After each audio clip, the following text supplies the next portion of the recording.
பார்க்கறதுக்கு உருளைக்கிழங்கு மாதிரியே இருக்குல்ல. ஆனா இது உருளைக்கிழங்கு இல்லங்க, சக்கரவள்ளி கிழங்கு. இதுல இருக்கிற இனிப்பு தெரியாம சூப்பரா உருளைக்கிழங்கு வறுவல் மாரியே எப்படி செய்றதுன்னு பார்த்துடலாமா?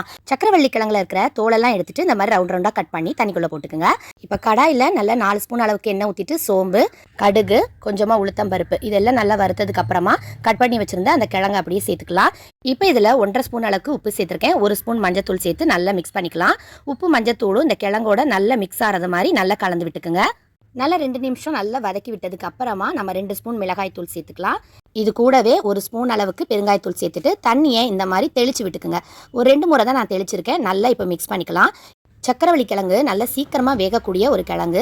இதை நல்லா மிக்ஸ் பண்ணிட்டு இப்போ நம்ம க்ளோஸ் பண்ணி வச்சிட போறோம். லோ ஃப்ளேம்ல 5 நிமிஷம் நீங்க க்ளோஸ் பண்ணி வச்சுட்டு எடுத்து பாருங்க. அவ்வளோ சூப்பரா வெந்திருக்கும். லாஸ்டா கருவேப்பிலையை போட்டு நல்லா மிக்ஸ் பண்ணிக்கோங்க. அவ்வளோதாங்க, உருளைக்கிழங்கு மாதிரியே சக்கரவள்ளி கிழங்கையும் இனிப்பே இல்லாம சூப்பரா காரம் போட்டு வறுத்தெடுத்தாச்சு.